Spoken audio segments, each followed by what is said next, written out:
আসসালামু আলাইকুম প্রিয় দর্শক, কে কোথা থেকে যুক্ত হয়েছেন নাম বলে প্রশ্ন করুন। খুলনা ডুমুরে থেকে বলছিলাম। আমার নাম আব্দুল সালাম। জি জি। বলছিলাম কি যে আমার এক ভাই দুইটা মেয়ে আছে, কিন্তু ওই সম্পত্তি দুই ভাইয়ের নামে সব লিখে দিয়েছে। হুম। তখন অপরাধী কি হবে এখানে?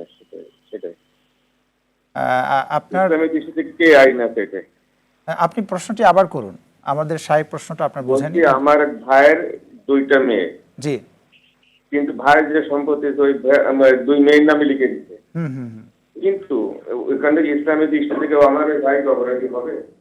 ওকে, আপনি থাকুন, আপনি যদি প্রশ্নটি বুঝে থাকেন। হ্যাঁ জি, বুঝতে পেরেছি। ওনার দুটো মেয়েই আছে, আর কেউ আছে কিনা এটা তো উনি বলেননি। অর্থাৎ যারা মিরাজ পাওয়ার উপযুক্ত এমন যদি কেউ থেকে যদি আর কেউ নেই, ধরুন যে আর কেউ দুজনে। না থাকলে তো কোনো সমস্যাই নেই। ওনার সম্পদ উনি ওনার মেয়েদেরকে দিয়েছে, কোনো সমস্যাই নেই, এটা তো অবশ্যই দিতেই ভাই পারে। হিসাবে ভাই পাবে কিনা?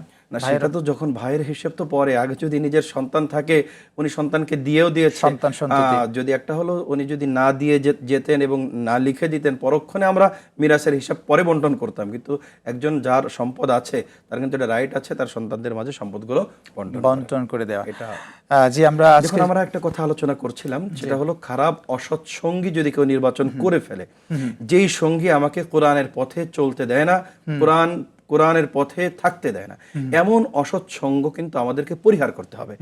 কোনো ধরনের চিন্তা যে আমি যদি এই সঙ্গীর সাথে, আমি যদি এই বন্ধুর বন্ধুত্ব পরিহার করি তখন আমার কি হবে, আমার এটা কি হবে, এগুলো কোনো কিছু চিন্তার সুযোগ নেই। ময়দানে কিয়ামত কিন্তু একটা ভয়াবহ। দেখুন রব্বে কারীম কি বলেছেন, ফাইদা জাআতিস সাখা ইয়াউমা ইয়াফিরুল মারউ মিন আখি ওয়া উম্মিহি ওয়া আবি ওয়া সাহিবাতিহি ওয়া বানি। স্মরণ করুন সেই দিনটার কথা, যেই দিনে পিতা মাতা সকলে, একজন সন্তান সকলের থেকে ভাগতে থাকবে, পলায়ন করতে থাকবে। সেদিনে আমি আমার ছেলে মেয়ে ইত্যাদি চিন্তা করে যদি আমি একটা খারাপ সঙ্গীর সাথে আমি জীবন যাপন করি, তখন কিন্তু এটা একটা কঠিন বিষয় হয়ে যাবে।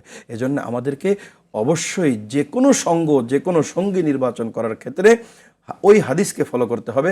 আল্লাহ রাসূল সাল্লাল্লাহু তাআলা আলাইহি ওয়াসাল্লামের কাছে জানতে চাওয়া হয়েছে, খিয়ারু ইবাদিল্লাহ, ভালো মানুষকে, আল্লাহ পাকের নির্বাচিত মানুষকে।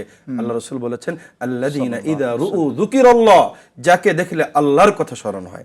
সুতরাং আমাকেও বন্ধু নির্বাচন করার ক্ষেত্রে এমন একজন মানুষকে নির্বাচন করতে হবে যাকে দেখলে আল্লাহর কথা স্মরণ হয়, যাকে দেখলে আখিরাতের কথা স্মরণ হয়, যাকে দেখলে জান্নাতের কথা স্মরণ হয়। এমন মানুষ যদি আমরা বন্ধু নির্বাচন করতে পারি তাহলে ইনশাআল্লাহ এটা আমাদের কিসমত। যদি আপনি যে কথাগুলো বলছেন, যে নির্বাচনের ক্ষেত্রে যে বিষয়গুলো, যে কোয়ালিটিগুলোর কথা আপনি বলছেন, সেই কোয়ালিটির ধারণা কিভাবে আমি পাবো, সেটা একটা বড় বিষয়। সেই ধারণার কথাটা যদি বলতেন। সেই ধারণা পেতে হলে তো অবশ্যই প্রত্যেকটা মানুষকে কিন্তু আল্লাহ পাক একটা কমন সেন্স, একটা জ্ঞান দিয়েছে, একটা প্রথম হিতাহিত জ্ঞান কিন্তু আল্লাহ পাক একটা মানুষকে দিয়েছে। দেখুন, একটা মানুষ আগুনে প্রথমে হাত দেয় না, আগুনে হাত দেওয়া যাবে কিনা, খারাপ জায়গায় যাওয়া, একটা কমন সেন্স কিন্তু কাজ করে।